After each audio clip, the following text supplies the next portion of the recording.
minha saudação a todos e a todas. Este é mais um Caleidoscópio Jurídico e estamos começando com um giro da semana.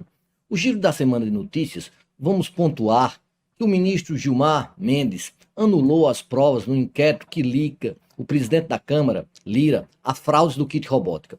O ministro do Gilmar decidiu, na última quinta-feira, dia 10, anular as provas que foram colhidas na denominada Operação Hefestos, que investigava a apuração sobre fraudes na compra de kits robóticas por 53 prefeituras de Alagoas. Nesses casos específicos, o ministro anulou as provas produzidas porque, teoricamente, não houve a competência devida. Como todos sabem, quem tem competência para investigação de deputado federal é o Supremo Tribunal Federal. E aí a operação teria começado com investigação por ordem de um juiz de piso, um juiz de primeiro grau, e quando os delegados viram que havia o envolvimento do presidente da Câmara, Lira, pegou essas provas e enviou esse material para o STF. O ministro Gilmar não pontuou nesse diapasão. Por quê? Para o ministro Gilmar, as provas teriam sido investigadas pelo juiz de piso, ainda quando saberia-se que iria haver a atuação do presidente da Câmara, Lira. Por essa decisão, então, o ministro Gilmar anula as provas, não tranca o inquérito, mas aquelas provas que ligavam a Lira nesse suposto compra fraudulenta de kits robóticas por preços superfaturados, essas provas, em virtude da violação à prerrogativa de foro de Lira, deixam de existir. Essa foi uma decisão do ministro Gilmar e é uma decisão que já está trilhada num caminho de jurisprudência, onde todas aquelas provas que são feitas, são colhidas, quebrando a prerrogativa do foro, e nesse caso os deputados, os senadores têm foro privilegiado, obviamente resulta na anulação das provas. A segunda notícia que temos para pontuar com vocês foi a prisão do Silvinei Vasquez por ordem do ministro Alexandre de Moraes. Isso aconteceu porque no segundo turno, o ex-superintendente da Polícia Federal, Silvinei Vasquez, utilizou de forma escancarada a Polícia Federal para estovar, para privilegiar os resultados eleitorais. Privilegiar os resultados eleitorais como? Fazendo que naqueles municípios onde a época candidato Luiz Inácio Lula da Silva teve maior número de votos, havia uma batida no transporte dos eleitores, ou seja, a Polícia Federal, a Polícia Rodoviária Federal estava turbando, estava impedindo, estava atrapalhando o fluxo dos eleitores, o que se constitui num claro crime, num claro assinte ao Estado Democrático de Direito. E aí vocês podem perguntar, mas essa prisão agora, depois de tanto tempo do fato, não seria algo que fugiria dos parâmetros legais?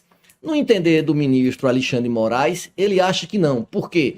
Ele achava que o Silvinei solto iria prejudicar as investigações. E lembrem-se todos que na época, na CPI, quando ele foi ouvido, ele mentiu escancaradamente nos dados. Houve provas suficientes que havia um certo conluio com as autoridades da Polícia Ferroviária, da Polícia Rodoviária Federal, onde eles estavam preparando, eles estavam uniformizando discursos para dizer que foi uma operação sem maiores consequências ao processo eleitoral. Mas todos nós sabemos que no segundo turno isso gerou um choque nacional, porque sabia-se que os eleitores não estavam podendo votar, não estavam com seu direito assegurado de ir e vir, um direito constitucional, um direito crasso que deveria ser garantido pela Polícia Rodoviária Federal e não ser maculado pela Polícia Rodoviária Federal. Vejam também que no segundo turno o Silvinei, de forma pública nas suas redes sociais, expõe o seu voto e, obviamente, tenta perfilar um órgão que deveria ser um órgão imparcial para o resultado da eleição. Ou seja, utilizou-se um braço do Estado para que as eleições não tivessem equiparidade de partes. O que foi, obviamente, o que representou um assinte ao Estado democrático social de direito. A última informação que temos é que uma decisão também do ministro Alexandre de Moraes deixa muito claro que a imprensa, seja ela escrita, televisionada, principalmente as redes sociais, elas podem ser responsabilizadas por declaração dos seus entrevistados. O princípio da liberdade de expressão, ele tem que ser conjugado, ele tem que ser moldurado através de liberdade com responsabilidade. No caso específico, que foi acompanhado pela maioria dos ministros do Tribunal Superior Eleitoral, do Tribunal Federal, do Supremo Tribunal Federal, decidiu-se que um veículo de comunicação pode ser responsabilizado por injúrias, difamações ou calúnias proferidas por um entrevistado. Isso deixa muito claro uma discussão que deve ser muito arejada por todos, porque não há princípio constitucional absoluto. Os princípios devem ser modulados de acordo com o seu campo de incidência. Deve ser modulado de acordo com a perspectiva que ele vai sendo concretizado.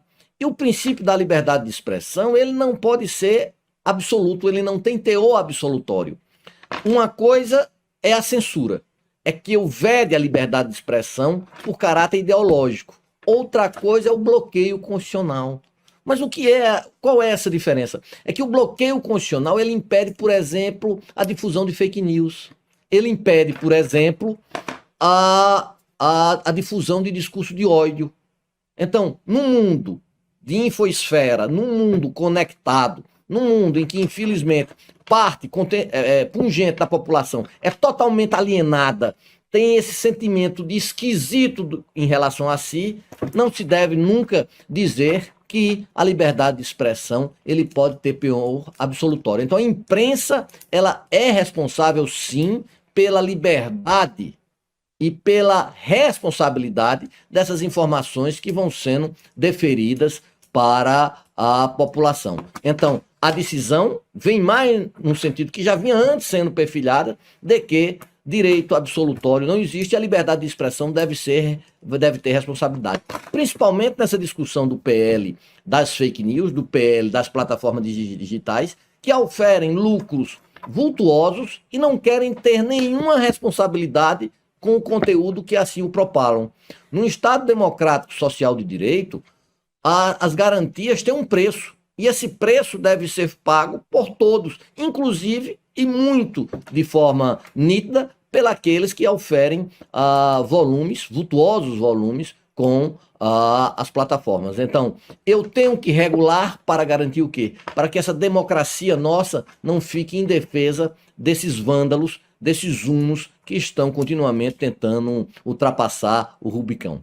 Essas seriam as informações preponderantes do nosso Giro de Notícia e agora vamos passar para a segunda parte do nosso programa com a entrevista sempre de um dos grandes nomes do direito e hoje temos a honra, o prazer de receber o ministro do Tribunal Superior do Trabalho, o ministro Alexandre. Muito obrigado a todos e a todas.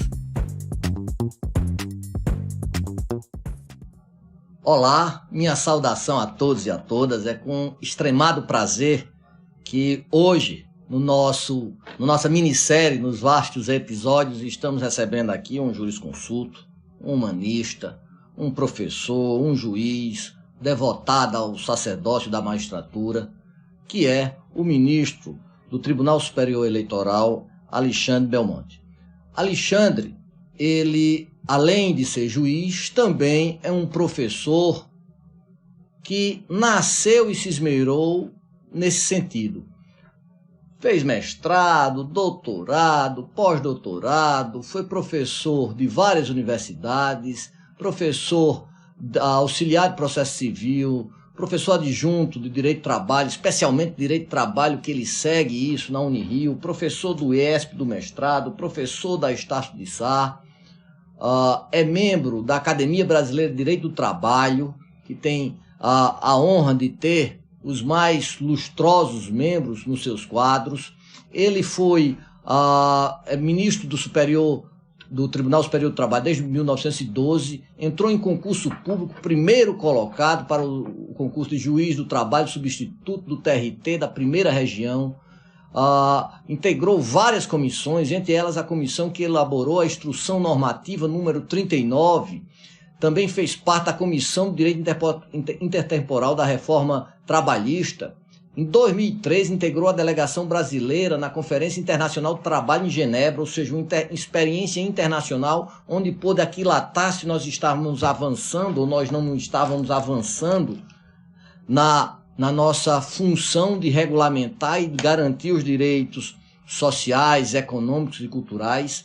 Pertence hoje à FUNAREF, Fórum de Aperfeiçoamento de Práticas e Recuperação de Empresas de Falência, do CNJ, órgão importantíssimo, porque num país que tem um processo de desindustrialização como o nosso, nós temos que garantir que as empresas possam ter um remédio para as suas doenças mais nefastas, que são as doenças econômicas, e além disso é membro da Comissão de Acessibilidade, Diversidade e Exclusão do Tribunal Superior do Trabalho. Veja, um humanista no sentido literal da acuidade com o outro. Com essas palavras iniciais, vamos passar a Alexandre, ao ministro Alexandre, ao professor Alexandre, para que ele possa saudar nosso corpo de ouvintes. Querido Dr. Valber Agra, um prazer fazer parte hoje, estar contigo nesse caleidoscópio jurídico. Fico aqui à disposição, apenas uma retificação, eu sou ministro do Tribunal Superior do Trabalho e não do Eleitoral. Ah, me desculpe, é porque como a minha experiência é tanta na área eleitoral, eu cometo esses absurdos. Mas, ministro, eu vou começar a perguntar o seguinte: trabalho vem de um instrumento de tortura que é tripalho. Será que na escolha de tanto caleidoscópio, de tantas cores do direito, escolher o trabalho, essa ferramenta de tortura seria evitar a tortura ou algum sentido inconsciente, sádico, masoquista? Me perdoe a provocação. Não, nenhum dos dois. Eu, quando fiz concurso, eu fiz primeiro para a Justiça Comum, porque eu advogava na área do direito imobiliário, advoguei durante 13 anos antes de fazer concurso, e fiz em seguida concurso para a Justiça do Trabalho e acabei optando pela Justiça do Trabalho. Eu acho que eu tenho uma inclinação maior para o direito social do que para os direitos em geral. Mas numa quadra de neoliberalismo, de consenso do Washington, vale a pena lutar pelos direitos sociais? Não seria o capital, não seria o direito mercadológico, o suprassumo, o summa bonorum da nossa legislação? Isso é uma outra provocação. Eu tenho a impressão que não. Na verdade, apesar de tudo que se diz, o direito do trabalho ele tem início por causa da tecnologia. Foi a tecnologia da segunda revolução industrial que fez com que ocorresse a precarização que originou o direito do trabalho e a proteção, inclusive, de nível internacional. E de lá para cá, nós sempre convivemos com a tecnologia, sempre convivemos com a precarização e o direito do trabalho sempre atuou. Um grande exemplo disso está na jurisprudência sobre acidentes do trabalho, que tem dignificado o trabalhador e tem feito com que as empresas melhorassem o meio ambiente de trabalho, tornando-o mais seguro e saudável, e a mesma coisa os danos extrapatrimoniais, as condenações e danos extrapatrimoniais. Então, eu penso que o direito do trabalho ele vem cumprindo, sim, o seu papel, ele é necessário, e, por outro lado, os sindicatos eles podem perfeitamente atuar nessa ligação entre o governo, os trabalhadores e a sociedade. Mas eu penso que o direito do trabalho é indispensável, sim, a fim de dar dignidade ao trabalhador. Numa época de reforma trabalhista, com todas as consequências dela, numa época de precarização do trabalho, tanto no Brasil como, por exemplo, em países desenvolvidos na Europa, isso é uma outra provocação. Eu não penso nada disso, mas eu estou aqui num espaço, obviamente, de debates. Não seria a justiça do trabalho um meio de dar um custo maior de transação para as relações econômicas? Eu penso que não.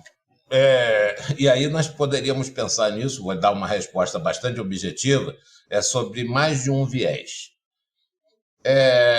Qual foi a razão pela qual a OIT ela foi criada de forma internacional? E por que ela foi ratificada após a Segunda Guerra Mundial?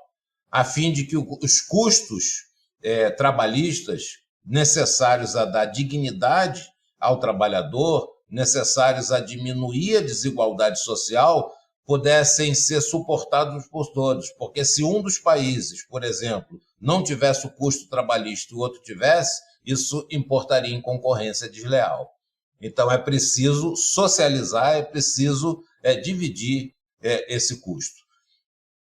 Por outro lado, e aí eu falo do segundo viés, países como Portugal, por exemplo, acabam de definir normas, inclusive de cunho constitucional, contra a precarização.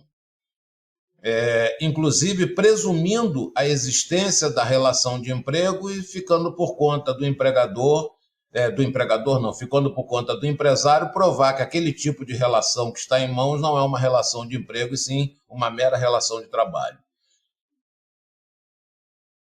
Num país de Casa Grande Senzala, de uma dicotomia periférica de vassalagem econômica, onde o trabalho sempre foi apartado do capital. Tem um livro muito interessante, do professor Nelson Saldanha, onde fala que o nome do livro é O Jardim à Praça. É um clássico. Eu quando estava fazendo meu doutorado na Itália, todo mundo conhecia esse livro. No Brasil, não. Veja que coisa interessante.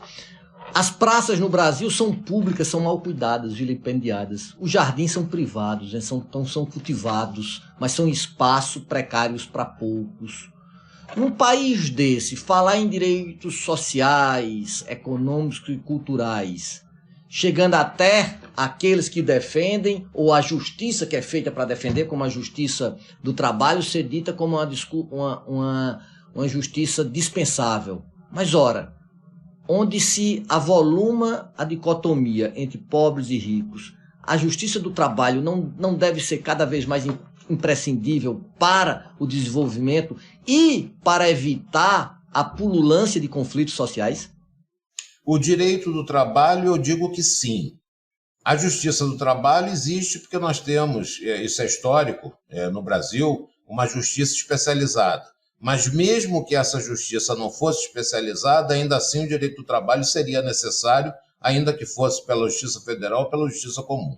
Então isso pouco importa. Se nós temos um meio célere e um meio de fácil acesso ao trabalhador, apesar das imposições trazidas ou das dificuldades trazidas pela reforma trabalhista, em relação a honorários, custas, etc., apesar de tudo isso, ainda assim a justiça do trabalho é uma justiça acessível ao trabalhador. Então, a partir do momento que nós temos esse meio direto, eu acho que é interessante que ele corresponda ao investimento, ou seja, em linhas gerais, enquanto houver desigualdade como essa que existe no Brasil, a justiça do trabalho de forma autônoma é necessária. Agora, eu lembro que na França, por exemplo, existe até hoje o Conselho do Prud'homme. Perfeito. Mas veja, dos segmentos da justiça, a justiça do trabalho é uma das mais céleres, uma das mais ágeis, né? Então, me choca ver ainda setores que propugnam para o seu desfalecimento. Quanto à reforma trabalhista, lá em 2017, quais seriam as discussões, as reflexões dessas consequências dessa reforma?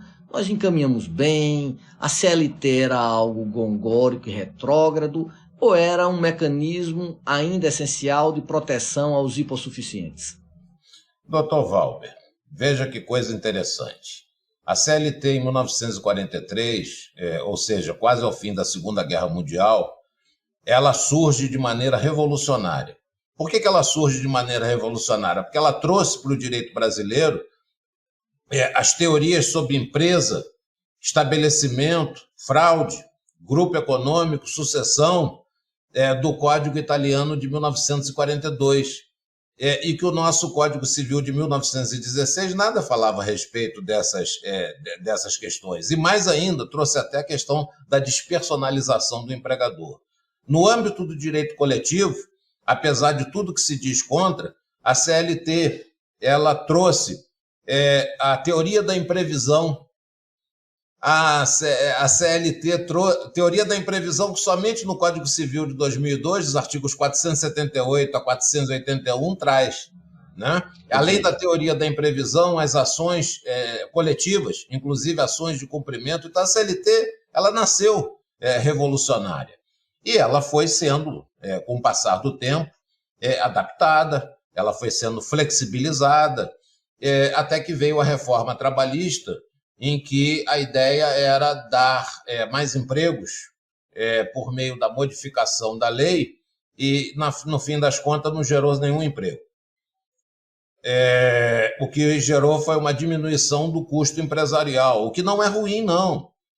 O problema é que a reforma trabalhista não atacou exatamente aquilo a que ela se propôs, que era gerar emprego. Inclusive porque essa questão não é uma questão necessariamente endógena, é exógena. O Estado é que tem que dar as condições para que os empregos sejam gerados. Porque, bem ou mal, essa mesma CLT, que se dizia que ela era fechada, que era inflexível, etc. e tal, com essa mesma CLT, até 2011, por exemplo, nós tivemos praticamente pleno emprego. Perfeito.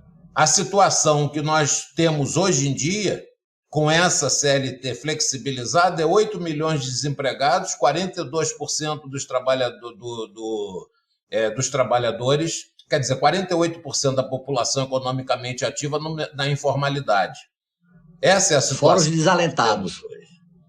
Então, resolvemos Perfeito. o problema com a reforma? Não. O que a reforma trouxe? Regulação do trabalho, do teletrabalho, uma série de questões de natureza processual. É verdade, a CLT, nessa reforma, ela trouxe determinadas questões até de natureza coletiva importantes, como resolver o negociado sob o legislado.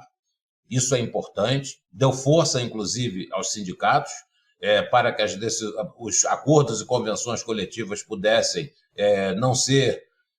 pudessem ter estabilidade, né? Deu segurança a realização desses acordos e convenções coletivas, mas pecou quando não trouxe para o Brasil a pluralidade sindical. Então, nós continuamos a ter unicidade sindical. Então, a reforma poderia ter sido melhor? Poderia, porque ela, inclusive, poderia ter regulado essa questão das plataformas digitais. E assim não fez. Pois é. E isso é uma coisa que nós estamos vivendo aí, esse grande problema, essa grande instabilidade, né? Eu não vou dizer com isso que o vínculo de emprego seja a solução para esse caso. Pode até não ser, mas, de qualquer maneira, é preciso dar um conjunto de direitos mínimos a esses trabalhadores que aí estão. Os entregadores, os motoristas de aplicativos, né? Essa será uma das nossas perguntas. Sim, bueno. Mas, assim, a grande questão, isso é até tautológico, é que o grande objetivo que a reforma se propôs, que era aumentar o nível de emprego, isso não aconteceu. Não aconteceu. Houve uma precarização maior e o desemprego continuou, muito pelo contrário, 17 para cá, agora que nós estabilizamos ainda para o período da pré-pandemia. Então, assim, é uma coisa que, assim, não bate. Em relação aos sindicatos, a questão da reforma, ela enfraqueceu os sindicatos? Você acha que os sindicatos merecem uma nova roupagem? O que é que você pensa a respeito disso? É importante a sociedade civil organizada ter sindicatos fortes para a defesa dessa própria sociedade? Ou deixa a Fiesp como está, que a Fiesp representa a maioria da sociedade?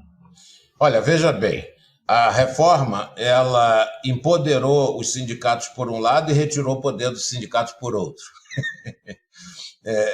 Parece contraditório, mas não é. Por outro lado, os sindicatos são muito importantes para o diálogo. É por meio do diálogo que as greves, por exemplo, elas não ocorrem. Como diz o ministro Almir Pazianotto, a greve existe na Constituição para não ser usada e não para ser usada.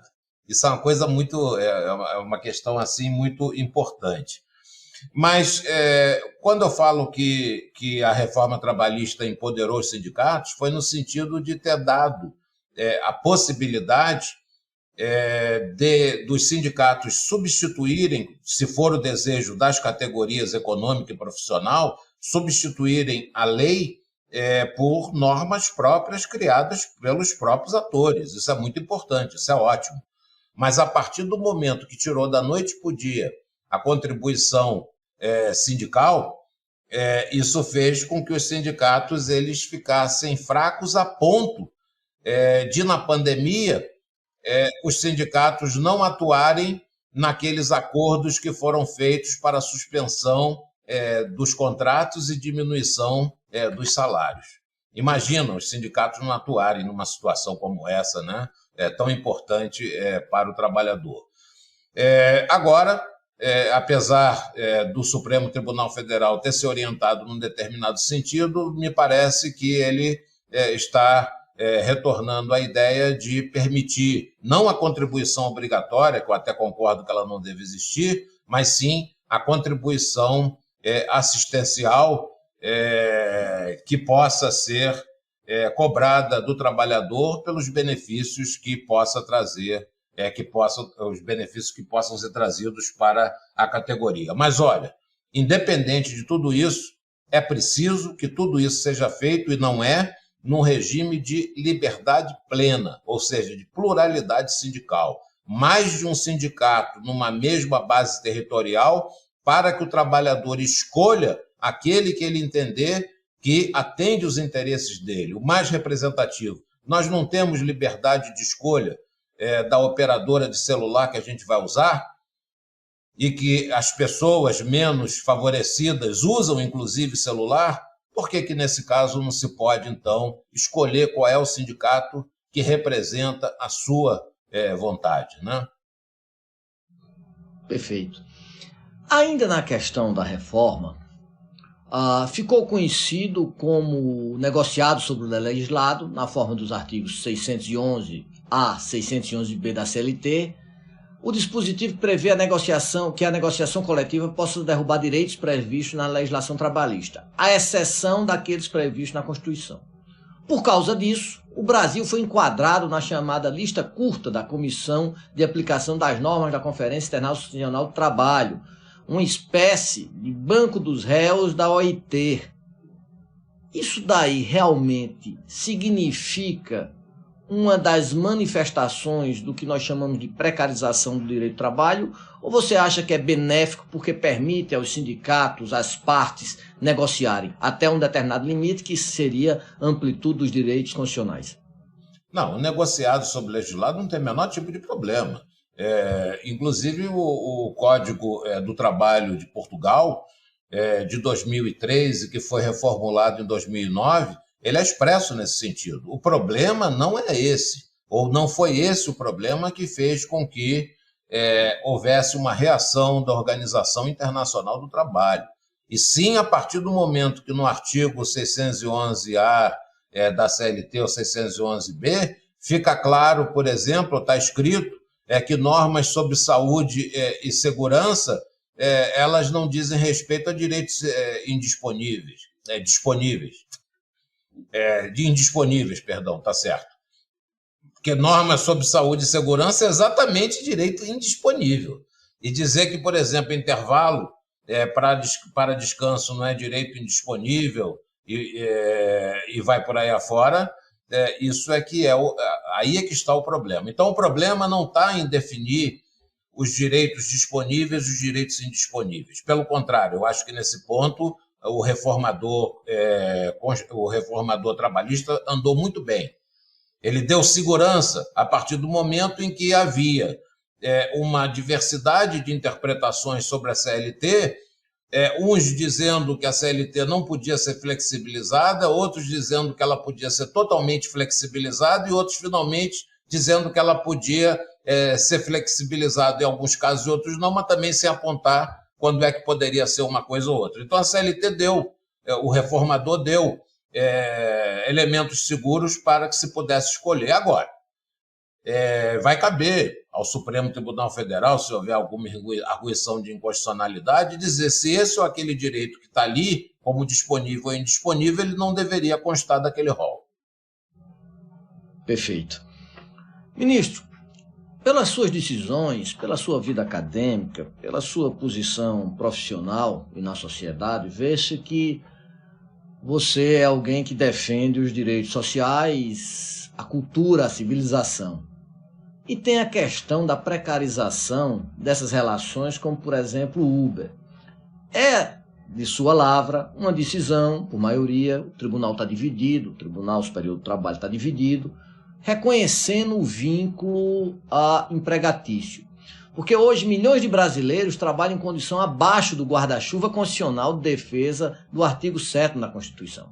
A jurisprudência trabalhista não é pacífica, há muitas decisões, inclusive contraditórias entre elas, em face do teor do artigo 8 da CLT, que além do conceito de subordinação ser ampliativo, além dos limites restritivos das relações industriais do trabalho, prevalecendo a dependência do artigo 2º consolidado. As outras decisões foram retiradas pelo ministro Toffoli, pelo ministro de decisão do Supremo e do ministro Alexandre. A sua decisão, que já paira aí há cerca de quase um ano, ela prevalece por causa do valor teorético? Se fosse para dar outras decisões, essa sua manutenção dessa relação trabalhista ainda perduraria? Olha, eu sinceramente não sei dizer, porque cada processo é um processo e o encaminhamento que é dado a ele varia em relação a tempo, apreciação e etc. Eu não acredito que tenha sido pelo valor teórico da minha decisão, né? Eu não sei também, porque cada processo tem circunstâncias fáticas e probatórias que podem mudar totalmente o curso da decisão. Então, o processo que eu apreciei, ele tinha um determinado rol de circunstâncias, um determinado rol de fatos que me levaram a crer que, naquele caso, haveria vínculo empregatício. Agora, essa questão é uma questão mais profunda, no meu entender. São vários os países que optaram pelo vínculo empregatício. Portugal, França, Alemanha, ou optaram por meio da legislação ou optaram por meio da jurisprudência.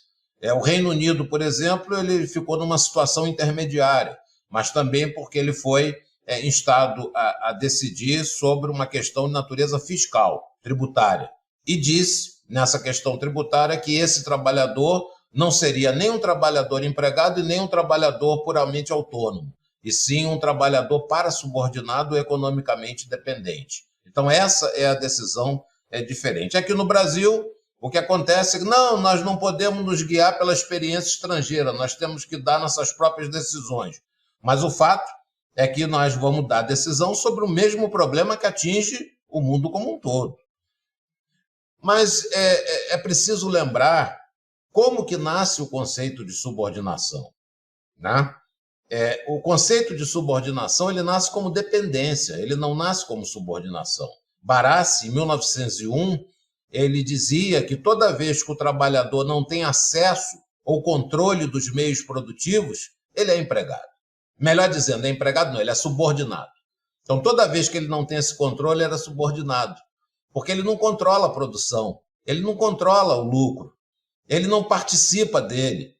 Então, a partir do momento em que isso não acontece, ele é subordinado, porque ele vai estar acatando ordens. E por isso a nossa CLT fala em dependência econômica, não fala em subordinação. Está no artigo 3º da CLT.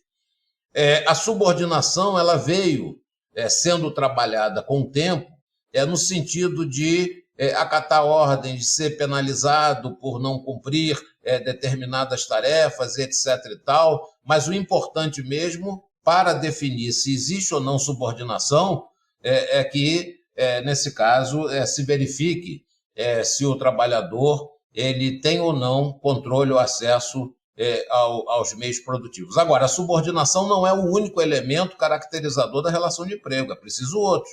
É preciso a pessoalidade, é preciso que o trabalho seja assalariado, que ele seja um trabalhador não eventual ou condizente com aquele tipo de atividade. Então, são várias as situações.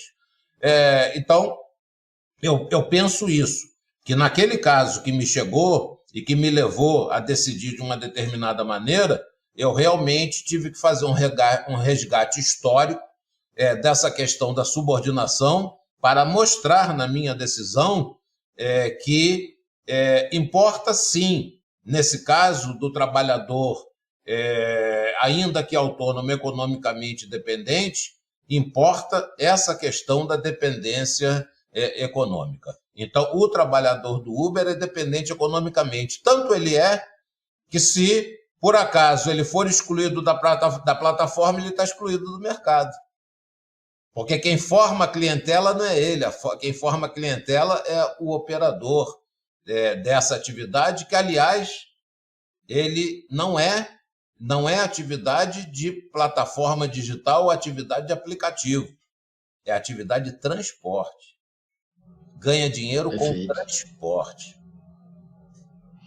Essa é uma decisão extremamente importante, de todas a que você já falou, e ela vai textualizar o quê? Ela vai textualizar uma decisão que é contra uma precarização.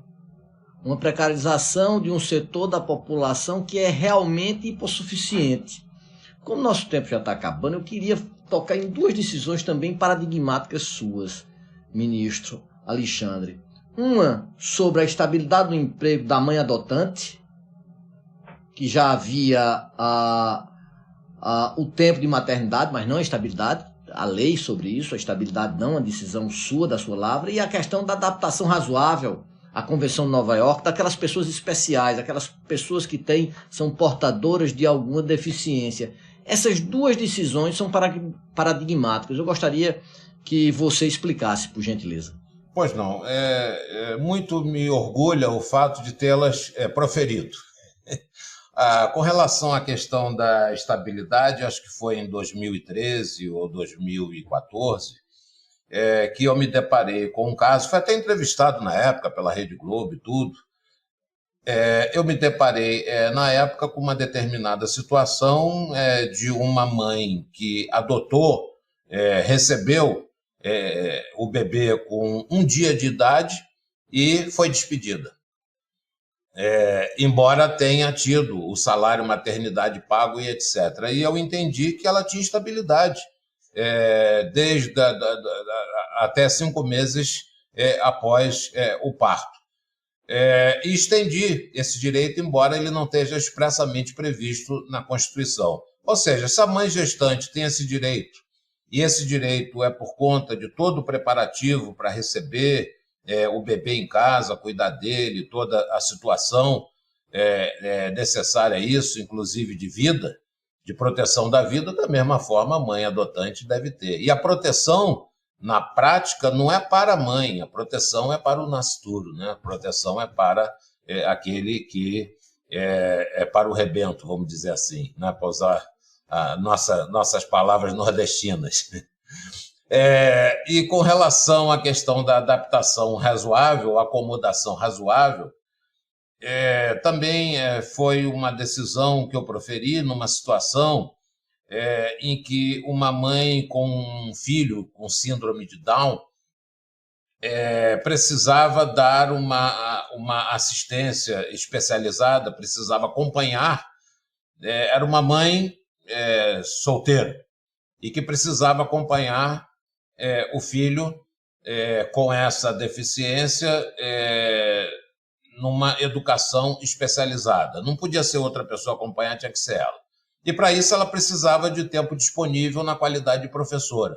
E pediu, postulou administrativamente que isso fosse concedido, não foi feliz em diminuir as horas de trabalho para esse fim, e ingressou, então, com reclamação trabalhista, onde, em primeira e segunda instâncias, a decisão foi no sentido de que não havia norma que amparasse essa pretensão dela.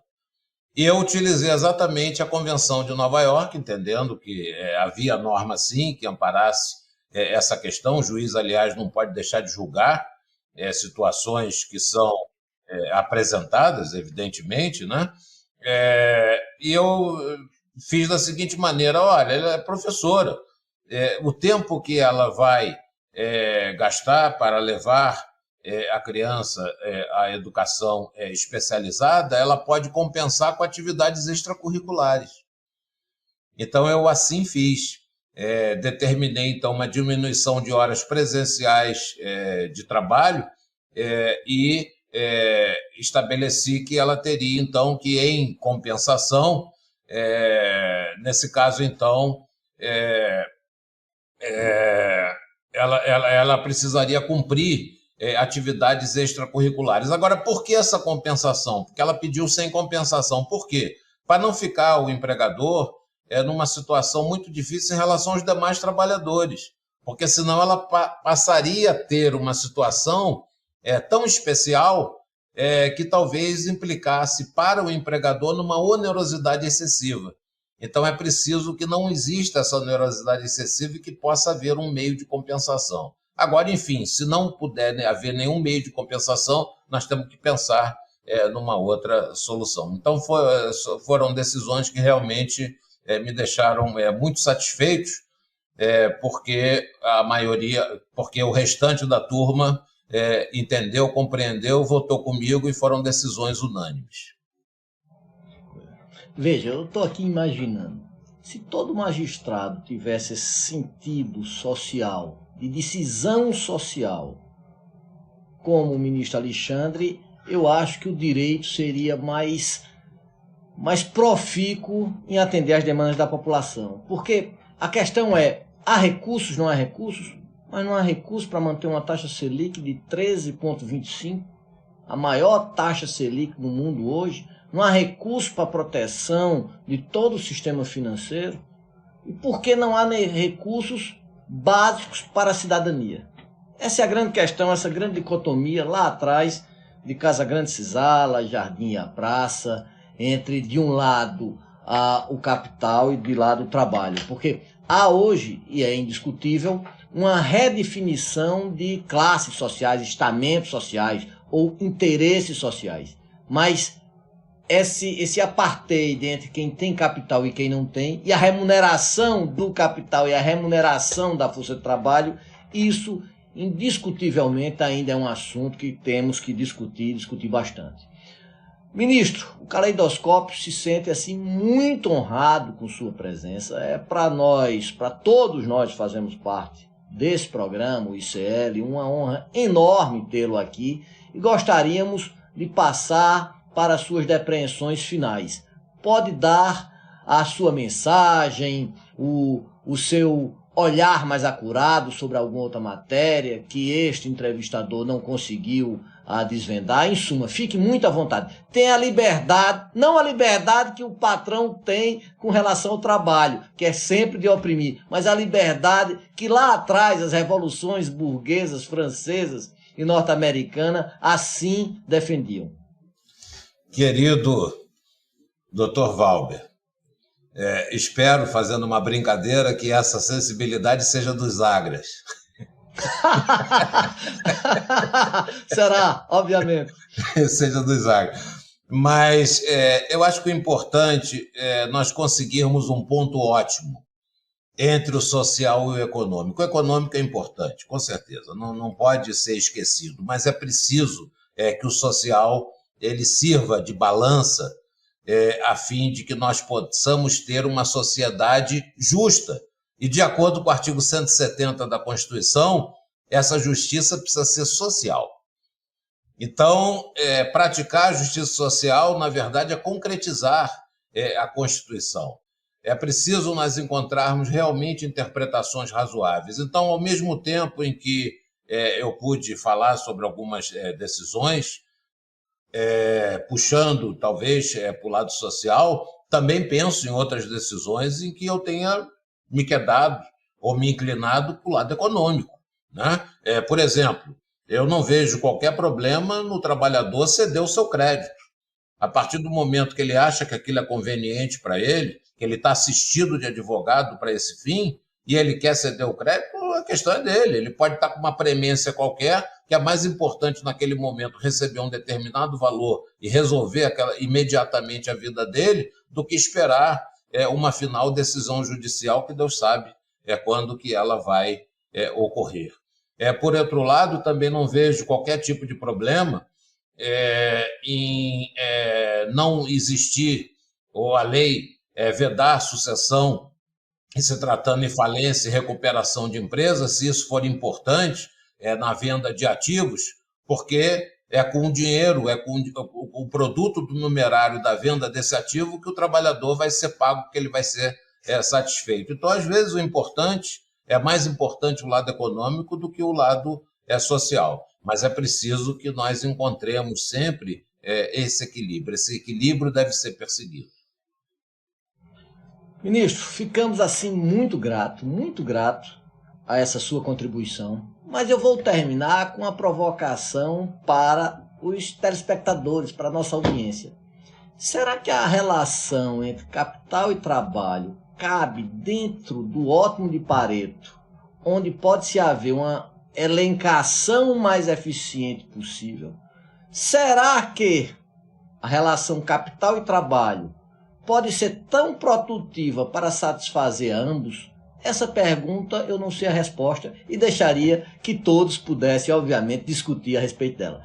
Com isso, agradecemos a todos e a todas, ficamos muito satisfeitos. A inteligência, cultura misturada com senso ético e um senso social, se isso fosse a praxis de todo o nosso poder judiciário como um todo, nossos operadores jurídicos, principalmente os operadores jurídicos, nós poderíamos avançar na nossa civilização. Ministro, muito obrigado. Fica aqui o agradecimento, inclusive, de todos nós que fazemos aqui o ICL. Um abraço muito forte. Muito obrigado.